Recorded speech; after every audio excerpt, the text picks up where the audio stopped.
কয়জন আইলো? আর 2 জন।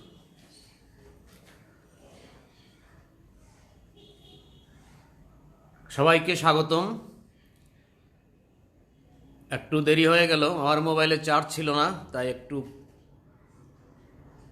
15-20 মিনিট পরে লাইভ ক্লাসটি শুরু করতে যাচ্ছি। 4 জনকে দেখতে পাচ্ছি। কেমন আছো তোমরা সবাই, এবং আমার কথা কি শুনতে পাচ্ছ? আমার কথা শুনতে পেলে একটু কমেন্ট করো।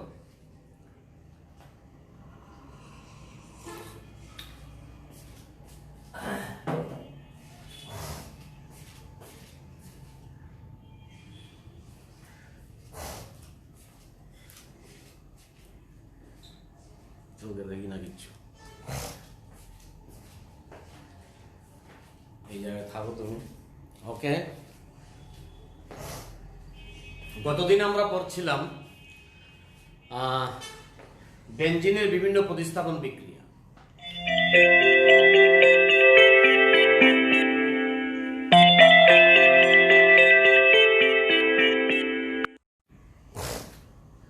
সরি, একটা কল আসলো।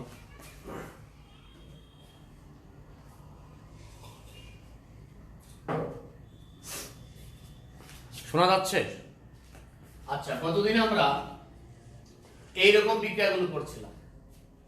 অর্থাৎ এই যদি হয় বেনজিন, সেই বেনজিনের ভিতরে আমরা যদি ক্লোরিন প্রবেশ করাতে চাই বা যে কোনো যৌগ প্রতিস্থাপন বিক্রিয়ার সময়, তখন আমরা এই ক্লোরিনটা যে কোনো কার্বনে যুক্ত করতে পারছিলাম। ধরলাম আমরা দেখাইছিলাম এই কার্বনে যুক্ত হয় ক্লোরিন, আর এখান থেকে যে হাইড্রোজেনটা প্রতিস্থাপিত হয় সেটা বাকি ক্লোরিনের সাথে যুক্ত হয়ে হাইড্রোজেন ক্লোরাইড। এইরকম প্রতিস্থাপন বিক্রিয়া। লক্ষ্য করতে হবে আমরা বেনজিনের এই বেনজিনটা হচ্ছে একটা ফ্রেশ বেনজিন। এই বেনজিনটা হচ্ছে একটা ফ্রেশ বেনজিন, এবং ইলেকট্রোফাইলটা যখন প্রবেশ করবে বেনজিন বলয়ে, আমি যে কোনো কার্বনে যুক্ত করতে পারি। যখন বেনজিনটা একটা ফ্রেশ বেনজিন হবে, প্রতিস্থাপিত বেনজিন হবে না, তো শুধুমাত্র বেনজিন বলয়ে যদি কোনো প্রতিস্থাপক ঢুকতে চায়, ইচ্ছা মতো বেনজিনের যে 6টা কার্বন আছে, 6টা কার্বনের যে কোনো কার্বন থেকে হাইড্রোজেন পরমাণু প্রতিস্থাপিত করে সুস্থিত যৌগ উৎপন্ন করতে পারে, ক্লোরোবেনজিন। কেউ এটাকে এই কার্বনও দিতে পারে, কেউ এই কার্বনও যুক্ত করতে পারে। অর্থাৎ তার এই স্বাধীনতা আছে যখন বেনজিনের প্রতিস্থাপন বিক্রিয়াটা শুধুমাত্র বেনজিনের ভিতরে ঘটবে, প্রতিস্থাপিত বেনজিন ছাড়া। যেমন আমরা বলছিলাম নাইট্রেশনের কথা। নাইট্রেশনের জন্য লাগে নাইট্রিক অ্যাসিড আর গাঢ় সালফিউরিক অ্যাসিডের মিশ্রণ। এখন এই ক্ষেত্রে নাইট্রো গ্রুপটা যুক্ত হবে। কোথায় যুক্ত করব? আমরা এখানেও যুক্ত করতে পারি, এইখানে যে কোনো জায়গায় আমরা নাইট্রো গ্রুপটা যুক্ত করতে পারি, আর প্রতিস্থাপিত হাইড্রোজেন পরমাণু আর OH মিলে উৎপন্ন হবে পানি। কিংবা আমরা যদি বলি সালফোনিক গ্রুপের কথা, যে সালফোনেশন বিক্রিয়ার কথা, তাহলে দিতে হবে গাঢ় সালফিউরিক অ্যাসিড। সেই ক্ষেত্রে বলছিলাম যে এটা এইভাবে যদি আমরা ধরি SO3H, এই যে H2SO4 সালফোনিক গ্রুপ, এই সালফোনিক গ্রুপটা আমরা বেনজিন বলয়ে যে কোনো কার্বনে যুক্ত করতে পারি। এখানেও যুক্ত করতে পারি, এইখানে যে কোনো জায়গায় আমরা সালফোনিক গ্রুপটা যুক্ত করতে পারি। অর্থাৎ প্রতিস্থাপিত বেনজিন ছাড়া শুধুমাত্র ফ্রেশ বেনজিনে যখন আমরা প্রতিস্থাপন বিক্রিয়া ঘটাবো, তখন ইলেকট্রোফাইলটা, এই ক্ষেত্রে যেমন সালফোনিক গ্রুপ হচ্ছে ইলেকট্রোফাইল, বেনজিন বলয়ের যে কোনো কার্বনে যুক্ত হতে পারে। কিন্তু এখন আমরা আজকের ক্লাসের বিষয়বস্তুতে যেতে যাচ্ছি। যদি কোনো প্রতিস্থাপিত বেনজিন হয়, মনে করি এখানে একটা প্রতিস্থাপক আছে, অলরেডি একটা প্রতিস্থাপক আছে, প্রতিস্থাপিত বেনজিন, বিশেষ করে প্রথম প্রতিস্থাপিত বেনজিনে পরবর্তী প্রতিস্থাপন বিক্রিয়া যখন ঘটবে, একইভাবে এখন সালফোনিক গ্রুপ যুক্ত হতে চাইবে, কিন্তু এই সালফোনিক গ্রুপটাকে আমরা এখন আগের মতো যে কোনো কার্বনে যুক্ত করতে পারবো না। অর্থাৎ ফ্রেশ বেনজিনে আমরা প্রতিস্থাপক হিসেবে ইলেকট্রোফাইলকে যে কোনো কার্বনে যুক্ত করতে পারবো বেনজিন বলয়ের, কিন্তু বেনজিন বলয়টা যদি অলরেডি প্রতিস্থাপক ঢুকে যায়, একজন প্রতিস্থাপক আছে বেনজিন বলয়ে, সেই প্রতিস্থাপিত বেনজিনে যখন আমি ইলেকট্রোফাইল প্রবেশ করাতে চাইবো, আগের মতো যে কোনো কার্বনে যুক্ত করতে পারবো না। একটা নিয়ম ফলো করতে হবে, সেটাই আজকে আমাদের ক্লাসের বিষয়বস্তু।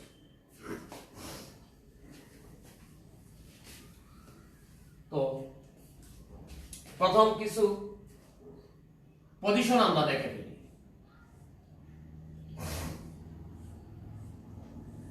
যদি বেনজিন বলয়ে কোনো প্রতিস্থাপক প্রবেশ করে, এটা যদি প্রথম প্রতিস্থাপিত বেনজিন হয়, তাহলে যে কার্বনে প্রতিস্থাপকটা প্রবেশ করলো সেটা হচ্ছে 1 নম্বর কার্বন।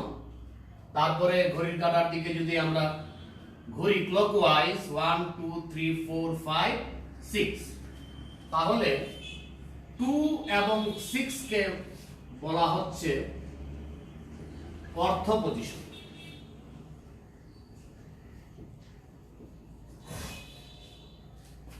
থ্রি এবং 5 কে বলা হচ্ছে মেটা পজিশন, এবং 4 কে বলা হচ্ছে প্যারা পজিশন। খেয়াল করতে হবে 2 এবং 6 হচ্ছে অর্থ, 3 অথবা 5 হচ্ছে মেটা, আর 4 হচ্ছে কি প্যারা। আচ্ছা, এটা ইংরেজিতে লিখি প্যারা পজিশন। হ্যাঁ,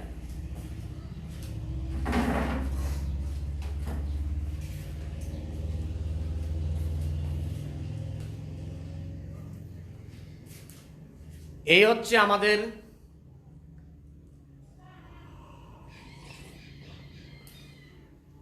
পজিশন শিখা। এক্স বা ওয়াই বা জেড বা যে কোনো পরমাণু যদি সে প্রতিস্থাপিত বেনজিন হিসাবে, প্রথম প্রতিস্থাপক হিসাবে বেনজিন বলয়ে অবস্থান করে, তাহলে সেই পজিশনটা হবে, সেই কার্বনটা হবে 1 নম্বর কার্বন। তারপরে 1 নম্বরের সাপেক্ষে নিকটবর্তী কার্বন পরমাণু হচ্ছে 2 এবং 6। আমি বাম দিকেই ঘুরি আর ডান দিকেই ঘুরি, ক্লকওয়াইজ ঘুরি অথবা অ্যান্টি ক্লকওয়াইজ ঘুরি। প্রথম প্রতিস্থাপক হচ্ছে এক্স, এখানে বলা হচ্ছে সেটা হচ্ছে 1 নম্বর। 1 নম্বরের নিকটবর্তী কার্বন পজিশন কোনটা? 2 এবং 6। তাহলে অর্থ শব্দের মানে হচ্ছে নিকটবর্তী, তাহলে 1-এর সাপেক্ষে নিকটবর্তী পজিশন হচ্ছে 2 এবং 6, এই জন্য এটাকে বলা হচ্ছে অর্থ পজিশন। 3 এবং 5 কে 1 নম্বরের সাপেক্ষে বলা হচ্ছে একান্তর পজিশন। একান্তর পজিশন মানে একটা পজিশন বাদ দিয়ে, একটা পজিশন অন্তর করে, বিয়োগ করে, বাদ দিয়ে। তাহলে 1-এর পরে 2 নম্বর হচ্ছে নিকটবর্তী, 2 নম্বর বাদ দিলে 3 নম্বর হচ্ছে একান্তর কার্বন। বা বাম দিকে 6 নম্বর হচ্ছে নিকটবর্তী কার্বন, 6 নম্বরকে বাদ দিলে পরবর্তী একান্তর কার্বন হচ্ছে 5 নম্বর পজিশন। 3 এবং 5 হচ্ছে গিয়ে একান্তর পজিশন, বা এটাকে বলবো আমরা মেটা পজিশন। আর প্যারা শব্দের মানে হচ্ছে দূরবর্তী, অর্থাৎ 1 নম্বর কার্বনের পজিশনটা যদি একটা প্রতিস্থাপক, তার সবচেয়ে দূরবর্তী কার্বনটা হচ্ছে 4 নম্বর কার্বন, সেই 4 নম্বর কার্বনটাকে বলবো আমরা প্যারা পজিশন। তার মানে অর্থ হচ্ছে নিকটবর্তী কার্বন, মেটা হচ্ছে একান্তর পজিশনের কার্বন, আর প্যারা হচ্ছে দূরবর্তী পজিশনের কার্বন। যদি 1 নম্বর কার্বনে আমরা ধরি যে প্রতিস্থাপকটা আছে, বা প্রতিস্থাপকটা যে কার্বনে যুক্ত হবে সেটাই হবে 1 নম্বর কার্বন।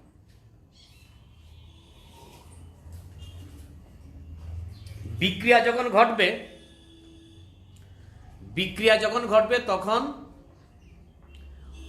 হয় অর্থ প্যারাতে বিক্রিয়া ঘটবে অথবা মেটা পজিশনে বিক্রিয়া ঘটবে। এবং সেই বিক্রিয়া কেন অর্থ পজিশনে ঘটতেছে, কেন মেটা পজিশনে ঘটতেছে, বা প্যারা পজিশনে কেন ঘটতেছে, তার ব্যাখ্যাও বুঝতে হবে, সেগুলো আরো ইম্পর্টেন্ট কোয়েশ্চন তোমাদের এইচএসসি লেভেল। তো আরেকটু ক্লিয়ার করি সংক্ষেপে।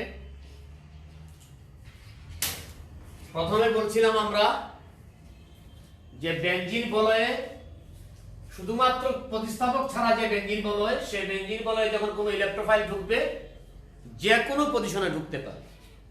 কিন্তু একজন প্রতিস্থাপক আছে এক্স বা ওয়াই বা জেড, যে কোনো একজন আছে এখানে।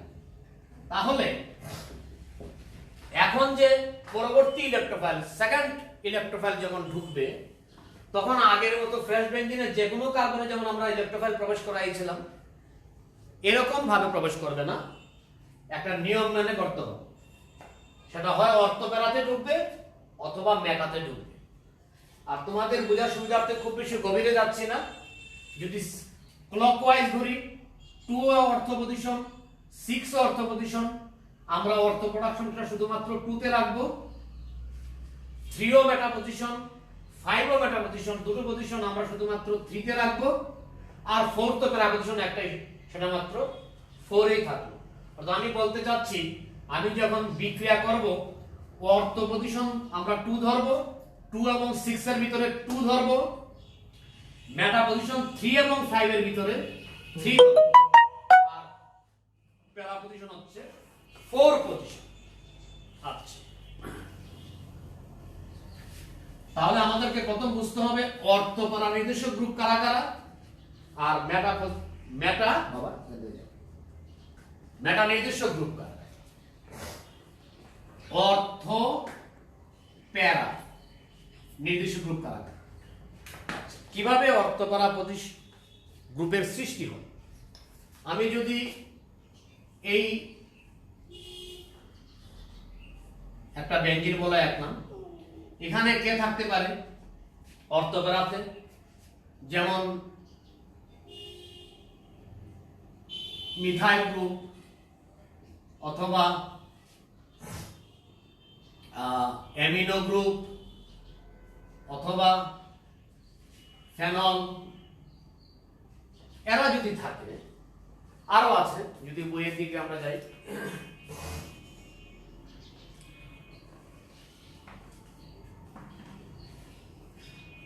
যে কোনো হ্যালোজেন, ফ্লোরিন, ক্লোরিন ইত্যাদি, এরা যদি থাকে, তারা বলয়ের দিকে ইলেকট্রন দিয়ে দেয়। ফলে এখানে প্রচুর ইলেকট্রন আছে বেঞ্জিন বলয়ে। এমন একজন প্রতিস্থাপক বেঞ্জিন বলয়ে প্রবেশ করলো, তার ধর্ম হচ্ছে উল্টো বলয়ের দিকে আরো ইলেকট্রন যোগান দেবে। তো এই যে ধর্মটা, এই যে প্রভাবটা, এই বৈশিষ্ট্যকে বলে প্লাস ইন্ডাকটিভ এফেক্ট। আমরা বলি প্লাস আই এফেক্ট, ধনাত্মক আবেশ ধর্মিতা। প্রথম কাজটা কি হলো? বেঞ্জিন বলয়ে এমন সব গ্রুপ আছে যাদের বৈশিষ্ট্য হচ্ছে তারা বেঞ্জিন বলয়ের দিকে ইলেকট্রন যোগান দেয়, আরো বেঞ্জিন বলয় থেকে ইলেকট্রন ধাক্কা দিয়ে দিবে। ফলে কি ঘটলো? বেঞ্জিন বলয় ইলেকট্রন ঘনত্ব কি পাইলো? আরো বৃদ্ধি পেল। এখানে এই জায়গায় অলরেডি অনেকগুলো সঞ্চরণশীল পাই ইলেকট্রন আছে, আরো ইলেকট্রন প্রতিস্থাপক থেকে এই বলয়ে প্রবেশ করলো। তখন বেঞ্জিন বলয়ে ইলেকট্রনের ঘনত্ব কি পাইল? বৃদ্ধি পাইল। এই যে বেঞ্জিন বলয়ে ইলেকট্রনের ঘনত্ব বা ম্যাগ বৃদ্ধি পাইল, এটাকে বলে আমরা, ইংরেজিতে বলে প্লাস ইন্ডাকটিভ এফেক্ট, বাংলায় বলে ধনাত্মক আবেশ ধর্মিতা। আমরা সংক্ষেপে এটাকে বলবো প্লাস আই এফেক্ট,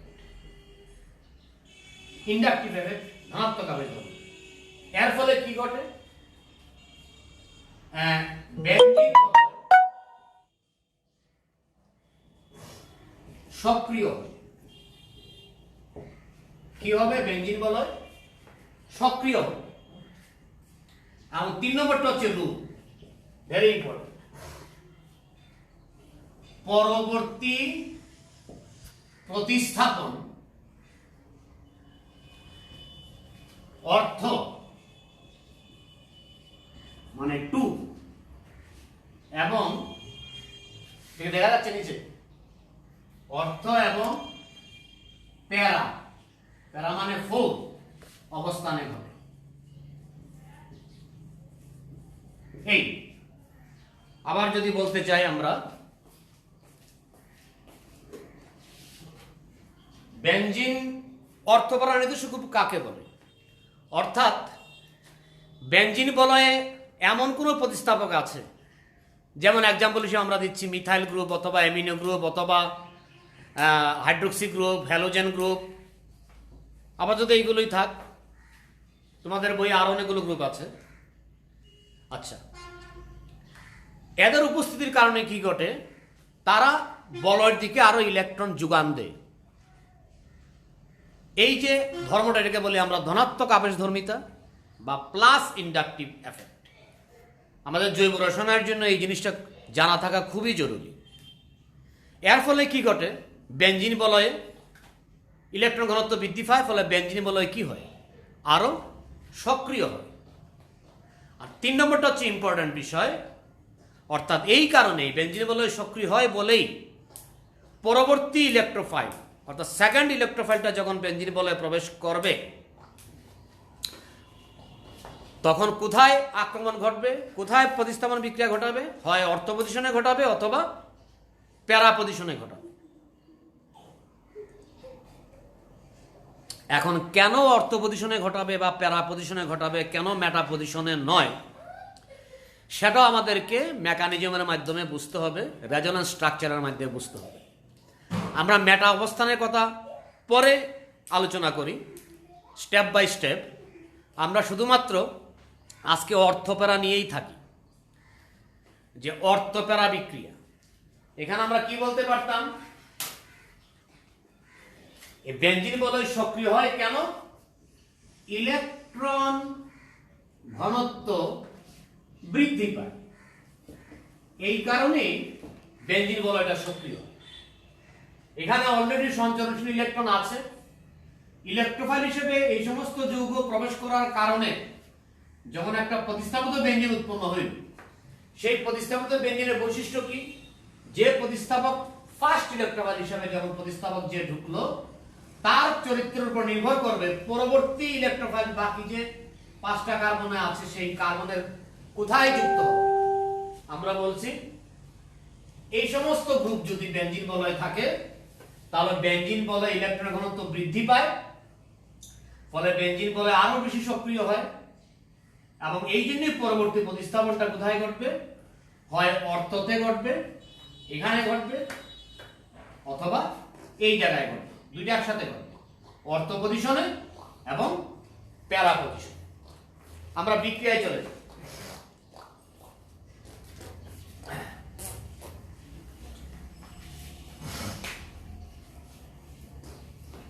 যেমন আমরা গতদিন যে 5টা প্রতিস্থাপন বিক্রিয়া করছিলাম, সেই ক্ষেত্রে আমরা প্রথম কি বলছিলাম? যে নাইট্রেশনের কথা। বেঞ্জিন বলয় এখানে এদের যে কোনো একজন যদি থাকে,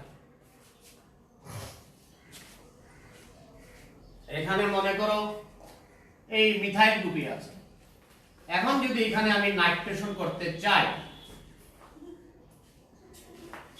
গাঢ় সালফুরিক অ্যাসিডের উপস্থিতি প্লাস OH NO2 উপস্থিতিতে কাজ সালফুরিক। যদি এখানে প্রতিস্থাপক না থাকতো, আমরা বলছিলাম যে কোনো কার্বনে নাইট্রো গ্রুপটা ঢুকবে, কিন্তু এটা যেহেতু অর্থপরা নির্দেশক, তাই আমাদের প্রোডাকশনে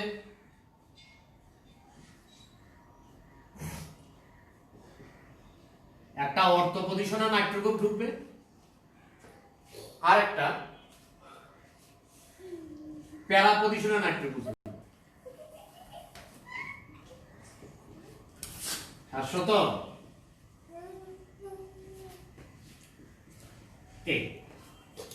খেয়াল করে দেখো,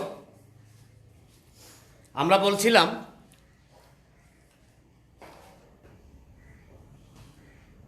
প্রথম প্রতিস্থাপকে যদি এমন একজন প্রতিস্থাপক থাকে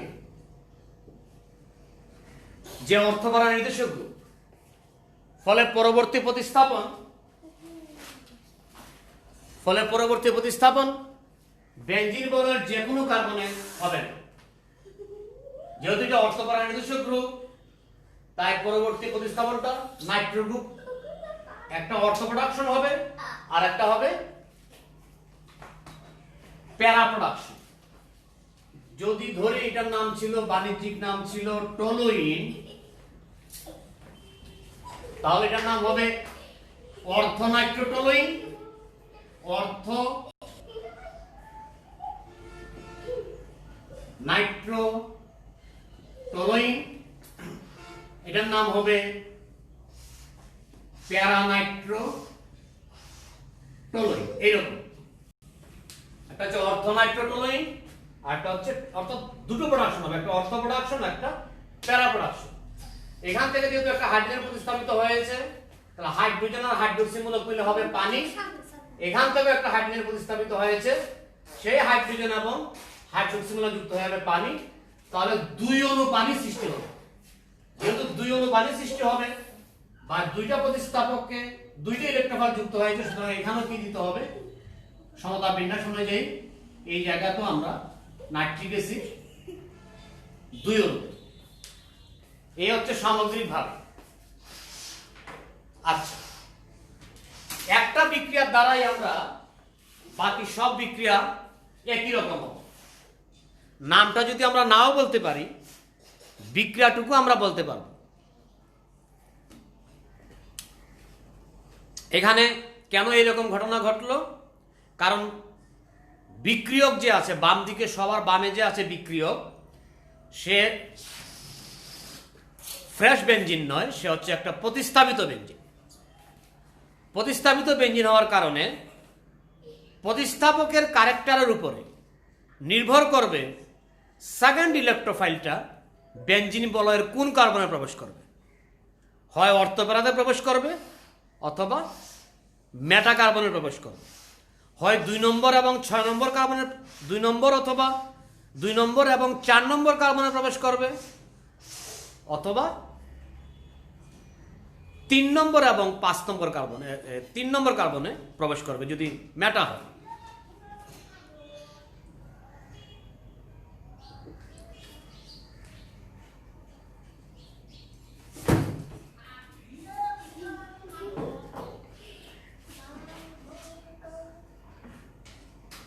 আচ্ছা,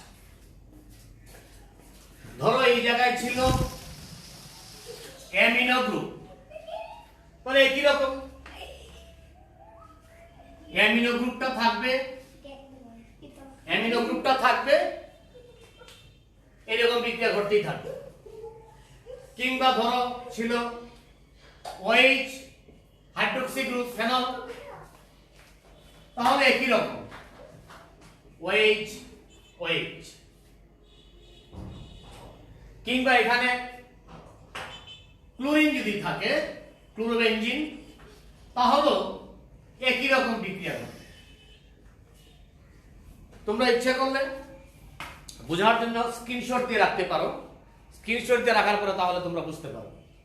আচ্ছা, এখন এই যে একসাথে বোঝায়, এই বিক্রিয়াটা হচ্ছে নাইট্রেশন বিক্রিয়া, প্রতিস্থাপিত বেনজিনের নাইট্রেশন বিক্রিয়া।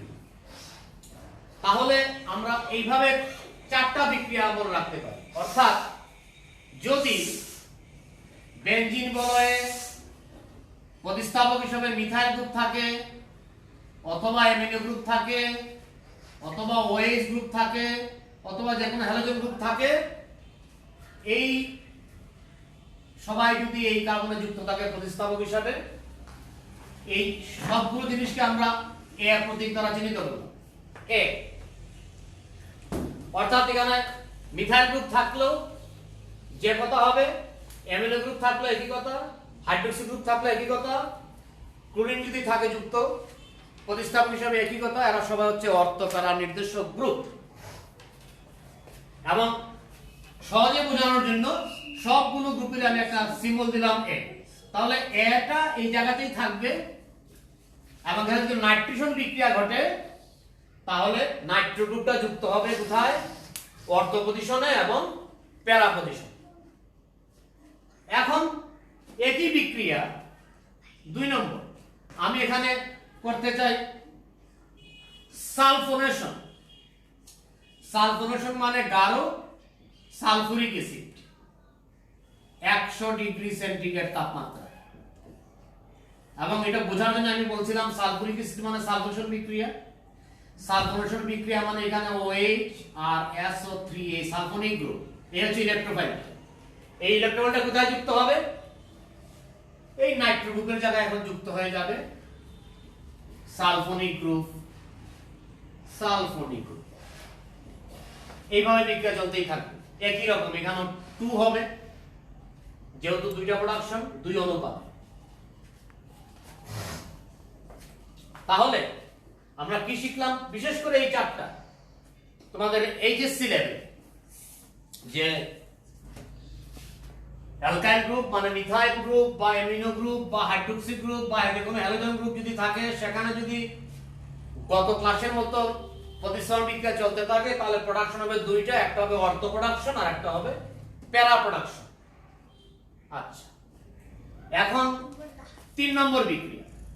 মনে করো এখানে তুমি করতে যাচ্ছ ক্লোরিনেশন। ক্লোরিনেশন মানে দিতে হবে ক্লোরিন, কার উপস্থিতিতে? গত ক্লাস অনুযায়ী ফেরিক ক্লোরাইডের উপস্থিতিতে। ফেরিক ক্লোরাইডের উপস্থিতিতে ক্লোরিন পরমাণু দিলে ক্লোরিনেশন, আর ফেরিক ব্রোমাইডের উপস্থিতিতে ব্রোমিন অণু দিলে সেটার নাম হবে ব্রোমিনেশন। সামগ্রিকভাবে এটা হচ্ছে হ্যালোজেনেশন বিক্রিয়া। তাহলে এখানে আমরা এখন ক্লোরিন যুক্ত করব। এখানে একটা ক্লোরিন, এইখানে একটা ক্লোরিন, আর সাইড প্রোডাক্ট হবে এই হাইড্রোজেন ক্লোরাইড। এইখানে তখন সব সময় বিক্রিয়া এখানে 2 দিতে হবে, সমতা বিন্যাস একই রকম। তাহলে এটা হচ্ছে হ্যালোজেনেশন বিক্রিয়া। হ্যালোজেনেশন বিক্রিয়া। আচ্ছা, এখানে এ মানে এদের যে কোনো একটা। নেক্সট আমরা যদি করতে চাই ফ্রিডল-ক্রাফট বিক্রিয়া, অ্যালকাইলেশন অথবা অ্যাসাইলেশন। আচ্ছা, এরা যদি থাকে তাহলে ফ্রিডল-ক্রাফট বিক্রিয়াটা কিভাবে ঘটবে?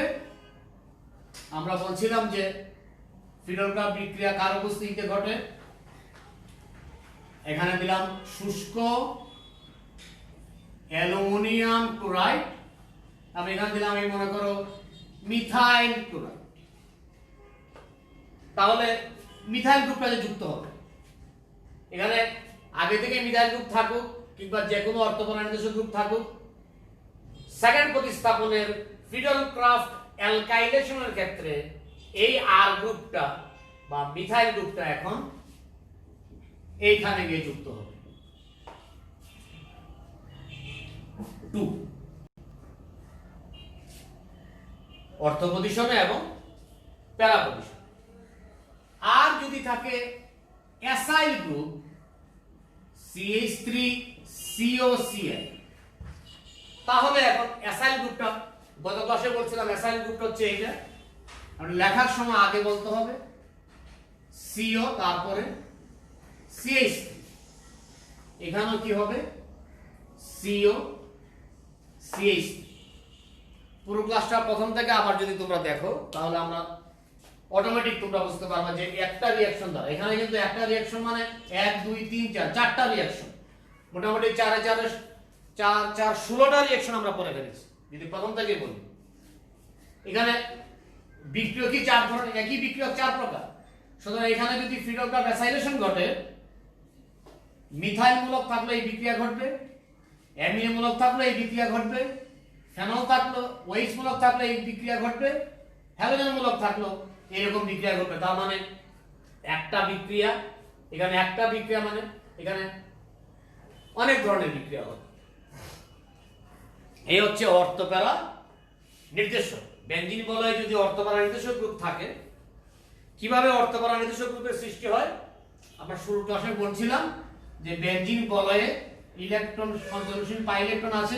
এখানে এমন কোন গ্রুপ যদি থাকে Z, এদের যে কোনো একজন, বা আমি ধরলাম A, এদের যে কোনো একজন, এরা বলয়ের দিকে উল্টো ইলেকট্রন যোগান দেয়। এই জিনিসটা হচ্ছে বলয় ইলেকট্রন আরো যুগ হচ্ছে, এই জন্য বলি আমরা প্লাস ইন্ডাকটিভ এফেক্ট। এই কারণে বেনজিন বলয়ে ইলেকট্রন ঘনত্ব বৃদ্ধি পায়, এই জন্য প্লাস ইন্ডাকটিভ এফেক্ট। আর এই কারণে পরবর্তী ইলেকট্রনটা কোথায় ঢুকবে, হয় 2 তে ঢুকবে একটা, আর একটা ঢুকবে 6 পজিশন, অর্থ এবং প্যারা পজিশন।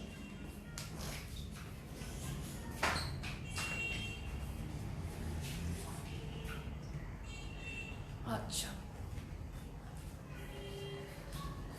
কেন অর্থ পজিশনে এবং প্যারা পজিশনে এই বিক্রিয়াটুকু ঘটছে আমরা সেই দিকটা একটু খেয়াল করতে হবে। হচ্ছে ইলেকট্রোফিলিক প্রতিস্থাপন বিক্রিয়া, সেকেন্ড ইলেকট্রোফিলিক প্রতিস্থাপন বিক্রিয়া। আচ্ছা, সেটাও একটা প্রশ্ন, কেন অন্যান্য পজিশনে ইলেকট্রনটা যাবে না, কেন শুধুমাত্র অর্থ এবং প্যারা অবস্থানে বিক্রিয়াটুকু ঘটছে, সেটা বুঝতে হলে এটার মেকানিজমটুকু কি, বিক্রিয়া ক্রিয়াকৌশলটা কি, বা তার ব্যাখ্যাটা কি, সেটা আমাদেরকে এখন বুঝতে হবে। আমরা সেখানে যেতে চাচ্ছি। ওকে, আচ্ছা, আমরা আরেকটা জিনিস হচ্ছে অর্থ প্যারা চেনার উপায় কি। যেমন এই গ্রুপে এমন একজন প্রবেশ করলো NH2, তো সে কি অর্থ প্যারা নির্দেশক, অর্থ প্যারা দুটো একসাথে, অর্থ প্যারা নির্দেশক নাকি মেটা নির্দেশক, সেটা চেনার উপায় কি। যে প্রতিস্থাপক ঢুকলো তার উপর নির্ভর করবে সে কি ধরনের নির্দেশক, পরবর্তী বিক্রিয়াটুকু সে অর্থ প্যারাতে দেখাবে নাকি মেটাতে দেখাবে। চেনার সহজ উপায় হচ্ছে যে প্রতিস্থাপক ঢুকছে তার গাঠনিক সংকেত যদি আঁকি, যেমন এই যে অ্যামিনো গ্রুপের যদি আমি গাঠনিক সংকেত আঁকি, তাহলে এখানে শুধুমাত্র একক বন্ধন দেখা যাবে, নাইট্রোজেন 3, 1 2 3, তাই না। আচ্ছা, মনে করো এখানে কে আছে OH, এটা কি অর্থ প্যারা নির্দেশক নাকি মেটা নির্দেশক। যদি গাঠনিক সংকেতে একক বন্ধন থাকে, যে প্রতিস্থাপক ঢুকছে তার গাঠনিক সংকেতে যদি একক বন্ধন পাওয়া যায় তাহলে সে অর্থ প্যারা নির্দেশক, সহজ ব্যাপার। আর যদি দ্বিবন্ধন বা ত্রিবন্ধন পাওয়া যায় তাহলে সে হবে মেটা নির্দেশক। যেমন OH, এটা গাঠনিক সংকেত থাকলে অক্সিজেন দুজনে 2, হাইড্রোজেন দুজনে 1, সুতরাং একক বন্ধন, এই কারণে সে হচ্ছে কি নির্দেশক, অর্থ প্যারা নির্দেশক। আমরা যদি দেই টলোইনের CH3, মিথাইল গ্রুপ কি অর্থ প্যারা নির্দেশক নাকি মেটা নির্দেশক, গাঠনিক সংকেত থাকে। কার্বনের এক হাত বেঞ্জিন বলের সাথে, আরো 3 হাত, 3 হাতে 3টা হাইড্রোজেন, এখানে সবই একক বন্ধন। যদি একক বন্ধন হয় প্রতিস্থাপকের তাহলে সে হবে অর্থ প্যারা নির্দেশক। এই হচ্ছে একটা সহজ উপায় অর্থ প্যারা নির্দেশক চেনার উপায় কি, অথবা মেটা নির্দেশক। মেটা নির্দেশকে এখন যেতে যাচ্ছি না, কিন্তু মুখে বলছি যে মেটা নির্দেশক হচ্ছে যদি এই ধরনের গাঠনিক সংকেতে, প্রতিস্থাপকের গাঠনিক সংকেতে দ্বিবন্ধন বা ত্রিবন্ধন পাওয়া যায় তখন সে হয়ে যাবে মেটা নির্দেশক। আমরা আরো কি বলছি, অর্থ প্যারা নির্দেশক উপস্থিতির কারণে বেঞ্জিন বলয়ের পরবর্তী প্রতিস্থাপন কোথায় ঘটে, 2 এবং 4 পজিশনে ঘটে। এখন কিভাবে খেয়াল,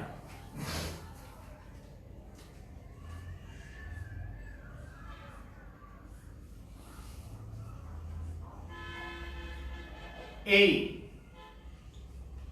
বেঞ্জিন বলয়, এখানে মনে করো অ্যামিনো গ্রুপ ছিল, অ্যামিনো গ্রুপে নাইট্রোজেন পরমাণুতে এক জোড়া ইলেকট্রন আছে, নিঃসংযোজন ইলেকট্রন। এখানে 5টা স্ট্রাকচার তৈরি করতে হবে, কারণ একটা স্ট্রাকচার শিখলেই বাকিগুলো সবগুলো একই রকম স্ট্রাকচার হবে, একই রকম উত্তর হবে। আমি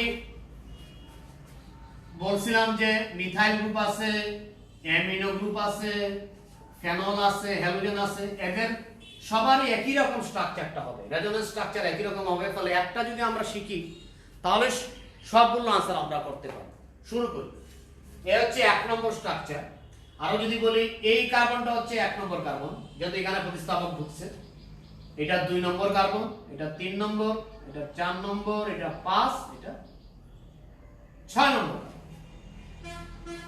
দেখা যাচ্ছে ক্লিয়ারলি লেখা। এখন শুরু করি 1 নম্বর স্ট্রাকচার। দেখো এই দুটো ইলেকট্রন এখানে একটা বন্ধন যদি তৈরি করে, আচ্ছা আমি বোঝার সুবিধার্থে এইভাবে এইদিকে একটা দ্বিবন্ধন, এদিকে দ্বিবন্ধন, এই দিকে দিব। তাহলে এখানে প্রত্যেকটা কার্বন যোজনী হচ্ছে 4, 1 2 3 4। এখানে 1 2 3 আর একটা হচ্ছে হাইড্রোজেন। এখানে তো হাইড্রোজেন প্রতিস্থাপিত হয়ে একজন প্রতিস্থাপক ঢুকছে, আর বাকি সবগুলো কার্বনে একটা করে হাইড্রোজেন আছে, প্রত্যেকটা কার্বন যোজনী 4। এখন এই দুটো ইলেকট্রন যদি এই জায়গায় একটা দ্বিবন্ধন তৈরি করে, অর্থাৎ এখানে একটা বন্ধন তৈরি করে, তাহলে পাশাপাশি দুইটা দ্বিবন্ধন থাকতে পারে না, কারণ কার্বনের যোজনী হয়ে যাবে 5। তখন এই নিকটবর্তী দ্বিবন্ধনের দুটো ইলেকট্রন চলে যাবে 6 নম্বর কার্বনের মাথায়। খেয়াল করে ব্যাপারটা, এই দুটো ইলেকট্রনের তীর চিহ্নের অগ্রভাগ দেখাবে এই বন্ডের মাঝখানে, অর্থাৎ এই দুটো ইলেকট্রন এই জায়গায় এসে একটা বন্ধন তৈরি করবে। যদি একটা বন্ধন তৈরি করে এখানকার দ্বিবন্ধন হয়ে যায়, পাশাপাশি দুটো দ্বিবন্ধন থাকতে পারে না, কারণ কার্বনের অবস্থা কি হয়ে যায়, যোজনী 4 থেকে 5 হয়ে যায়। এই জন্য নিকটবর্তী দ্বিবন্ধনের দুটো ইলেকট্রন চলে যাবে 6 নম্বর কার্বনে, একটা পেটে আর একটা মাথায়। এখন আমরা 2 নম্বর স্ট্রাকচারটা তৈরি করব। যেভাবে বলি সেইভাবে খেয়াল করো। প্রথমে মূল বলয়টা,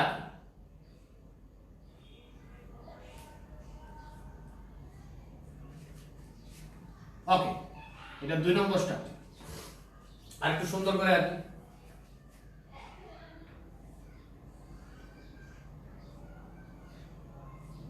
যতটুকু সুন্দর করতে পারে, যাই হোক।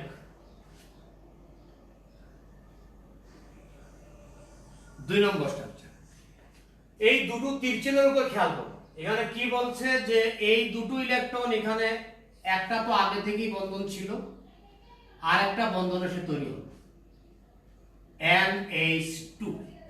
কোথা থেকে দুটো ইলেকট্রন এখানে একটা বন্ধন তৈরি করলো? নাইট্রোজেন পরমাণু থেকে। ফলে এখন নাইট্রোজেন পরমাণুতে ইলেকট্রনের ঘাটতি দেখা। আর যেহেতু এখানে দ্বিবন্ধন তৈরি হয়েছে এবং এই কারণেই নিকটবর্তী দ্বিবন্ধনের দুটো ইলেকট্রন কোথায় চলে গেছে? 6 নম্বর কার্বন। আমি দেখালাম যে এখানে দুটো ইলেকট্রন চলে আসে, আর এই বন্ধনটা আগের মতোই থাকলো, এই বন্ধনটাও আগের মতোই থাকলো। খেয়াল করো সবাই কি বলছি আমি। আচ্ছা, যে 1 নম্বর স্ট্রাকচারে কি বললাম, এই যে প্লাস ইন্ডাকটিভ এফেক্ট হওয়া শুরু হলো। কিভাবে শুরু হলো একটু ক্লোজ করে যদি দেখেন, এই ঠিক আছে, যে 1 নম্বর কার্বনে আমরা বলতে চাচ্ছি কি, এখন আরো ক্লিয়ার দেখা যাবে। ওকে, 1 নম্বর কার্বনে কি বলতে চাচ্ছি, 1 2 প্রতিস্থাপক, এই দুটো ইলেকট্রন এখানে একটা বন্ধন তৈরি করলো, এই কারণে এই পাই বন্ধনের দুটো ইলেকট্রন 6 নম্বর কার্বনে চলে আসলো, বাকি সব ঠিকঠাক।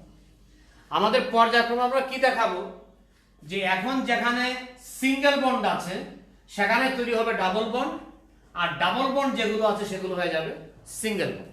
খেয়াল করো, এই দুটো ইলেকট্রন এখন এই জায়গায় বন্ধন তৈরি করে, দ্বিবন্ধন।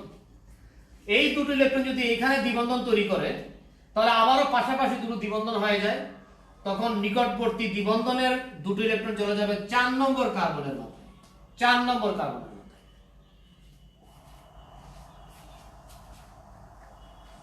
বোঝা যাচ্ছে? এই ঘটনা সৃষ্টি হওয়ার পরে এই প্রোডাকশন হলো বা এই রেজোন্যান্সটা হলো। এই রেজোন্যান্স এখন কি ঘটনা শুরু হলো, এই দুটো ইলেকট্রন এখানে দ্বিবন্ধন তৈরি করবে, ফলে পার্শ্ববর্তী দ্বিবন্ধনের দুটো ইলেকট্রন চলে যাবে 4 নম্বর কার্বন। তাহলে এই জিনিসটা এখানে তৈরি করবে 3 নম্বর স্ট্রাকচার।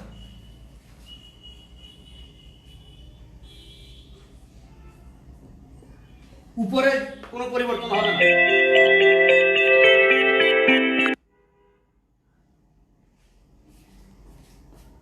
ও সুভাষ দা, এখানে হবে সম্ভবত সুভাষ দা রিং করছেন, সম্ভবত তোমাদের উদ্ভিদ বিজ্ঞানের ক্লাস, আমি চলে আসছি। এখানে NH2 প্লাস, তাহলে কি ঘটনা ঘটলো, এই দুটো ইলেকট্রন চলে আসলো এখানে বন্ধন তৈরি করলো, ফলে এই দ্বিবন্ধনে দুটো ইলেকট্রন চলে গেল এইখানে, এই বন্ধনটা এরকমই থেকে যাবে। এই ঘটনা ঘটলো। হ্যাঁ সুভাষ দা, আমি আর 5 মিনিট পরে ছেড়ে দিচ্ছি। তোমাদের উদ্ভিদ বিজ্ঞানের ক্লাস সম্ভবত থাকতে পারে। আচ্ছা, 1 নম্বর স্ট্রাকচার 2 নম্বর স্ট্রাকচার 3 নম্বর স্ট্রাকচার। এখানে কি ঘটলো, এই যে তীর চিহ্নের রেজাল্টগুলো তৈরি করলাম, এই দুটো ইলেকট্রন যদি এখানে দ্বিবন্ধন তৈরি করে তাহলে এই দুটো ইলেকট্রন চলে যাবে এই জায়গায় 3 নম্বর স্ট্রাকচার। আচ্ছা, এই দুটো ইলেকট্রন এখন এই যে সিঙ্গেল বন্ডের জায়গায় কিন্তু ডাবল বন্ড হয়ে গেল। এই দুটো ইলেকট্রন এখন এই যদি এই জায়গায় দ্বিবন্ধন তৈরি করতে চায়, আবারও পাশাপাশি দুটো দ্বিবন্ধন হয়ে যায়, তখন এই পাই বন্ধনের দুটো ইলেকট্রন চলে যাবে 2 নম্বর কার্বনের মাথায়। এখন আমরা 4 নম্বর স্ট্রাকচারটা রেডি করি। দেখা যাচ্ছে না পিছাও সামান্য? ওকে, 4 নম্বর স্ট্রাকচার। এখনো উপরটা নিয়ে কোনো চিন্তা করা দরকার নেই, যা আছে তেমনই থাকবে, অর্থাৎ 2 নম্বর 3 নম্বর এবং 4 নম্বর স্ট্রাকচারে উপরের কোনো পরিবর্তন হবে না। যাহা 2 এ ছিল তাহাই 3 এ থাকবে, তাহাই 4 এ থাকবে। আচ্ছা, এই হচ্ছে আমাদের নতুন বন্ধনটা সৃষ্টি হইল। আর এই তীর চিহ্নের কার্যক্রমটা কি হবে, এই দুটো ইলেকট্রন এখানে দ্বিবন্ধন তৈরি করছে, এই কারণে আগেরগুলোর মতোই পার্শ্ববর্তী দ্বিবন্ধনের দুটো ইলেকট্রন চলে গেল 2 নম্বর কার্বনের মাথায়। এখন লাস্ট স্ট্রাকচার নাম্বার 5।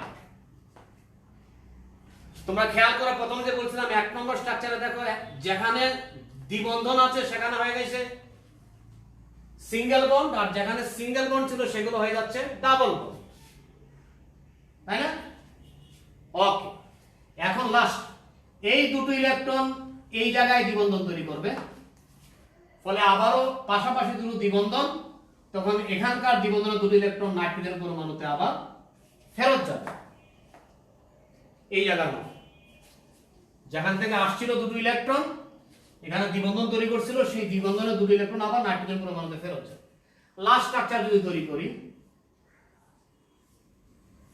5 নম্বর স্ট্রাকচার, তাহলে নতুন বন্ধন, এই দুটো ইলেকট্রনে মিলে একটা বন্ধন তৈরি হলো দ্বিবন্ধন, এবং এই কারণে এখানকার পাই বন্ধনের দ্বিবন্ধনের দুটো ইলেকট্রন চলে গেল নাইট্রোজেন পরমাণুতে, প্লাস চার্জটা থাকলো না, দুটো ইলেকট্রন ফেরত।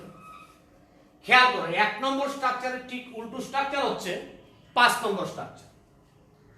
আমরা যে দ্বিবন্ধন যে কোনো ভাবে একান্ত দ্বিবন্ধন তৈরি করতে পারি,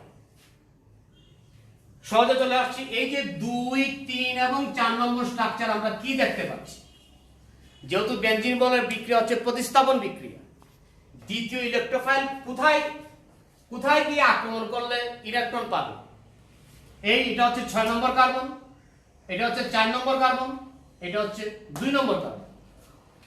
কি দেখতে পাচ্ছি, প্রথম প্রতিস্থাপক যদি অর্থগড় নির্দেশক হয়, সে যদি প্লাস ইন্ডাকটিভ এফেক্ট মূলক যুক্ত কোনো গ্রুপ হয়, সে যদি বেনজিন বলে ইলেকট্রন ঘনত্ব বৃদ্ধি করে, এইভাবে বেনজিন বলে ইলেকট্রন ঘনত্ব বৃদ্ধি পাইল, ফলে বেনজিন বলে যে রেজোন্যান্সটা ঘটলো, সেখানে 2, 3 এবং 4 এই তিনটা স্ট্রাকচারে তিনটা রেজোন্যান্স আমরা কি দেখলাম, বেনজিন বলে ইলেকট্রন প্রাপ্তির সম্ভাবনা কোথায় হয় 6 নম্বর কার্বনে, বা 4 নম্বর কার্বনে, বা 2 নম্বর কার্বনে। এইটা হচ্ছে গিয়ে 6 নম্বর, আর এটা হচ্ছে 2 নম্বর, মানে অর্থ পজিশন। আর এই 4 নম্বর কার্বনটা হচ্ছে গিয়ে প্যারা পজিশন। তা ইলেকট্রোফাইল যার ইলেকট্রন দরকার, সে এই সমস্ত 3 এবং 5 মেটা পজিশনে কোনো ধরনের ইলেকট্রন পাচ্ছে না। এই কারণেই একটা হচ্ছে অর্থ প্রোডাকশন আর একটা হচ্ছে কি প্যারা প্রোডাকশন। বেনজিন বলয় এই অনুরণন প্রমাণ করে যে 2, 3 এবং 4 নম্বর স্ট্রাকচার প্রমাণ করে যে ইলেকট্রন প্রাপ্তির সম্ভাবনা হয় অর্থ পজিশনে থাকে অথবা প্যারা পজিশনে থাকে। এই কারণেই পরবর্তী ইলেকট্রোফাইল অর্থ পজিশনে এবং প্যারা পজিশনে ইলেকট্রোফিলিক প্রতিস্থাপন বিক্রিয়া ঘটায়। সম্ভবত তোমাদের আরেকটি ক্লাস চলে আসছে এবং আমি সময়টা একটু বেশি নিয়েছি। পরবর্তী ক্লাসে মেটা পজিশন নিয়ে আবার আলোচনা করা যাবে। এখন যদি এখানে কেউ খেয়াল করো, এটা হচ্ছে অ্যামিনো মূলকের রেজোন্যান্স। এখন যদি এখানে কেউ ওএইচ মূলক দেয়, তাহলে একই ঘটনা ঘটবে, সবগুলো হাতে ওএইচ হয়ে যাবে। ওএইচ ওএইচ ওএইচ, বা এখানে যদি ক্লোরিন দিতে চাও ক্লোরিন, সবগুলো হাতে কি হয়ে যাবে? Chlorine chlorine chlorine. একই ঘটনা ঘটবে। কিংবা মিথাইল গ্রুপ যদি দিতে চায় কেউ টলুইনের, মিথাইল গ্রুপের উপস্থিতিতে বেনজিন বলে কিভাবে প্রতিস্থাপন বিক্রিয়া ঘটে অর্থকরা প্রতিষ্ঠানে ব্যাখ্যা করো, তাহলে এখানে এগুলো CH3 plus CH3 plus CH3 plus, এখানে আবার CH3, এইভাবে একই রকম আনসার করা যাবে। সবাই ভালো থাকো, সুস্থ থাকো, নিরাপদে থাকো। আবারও দেখা হবে। আমি আশা করি আমরা খুব তাড়াতাড়ি আবার আগের মতো কলেজের ক্লাসরুমে তোমাদের সাথে ক্লাস নিতে পারবো। তোমাদের সাথে আবারও চাক্ষুষ দেখা হবে। ততক্ষণ পর্যন্ত সবাই ভালো থাকো।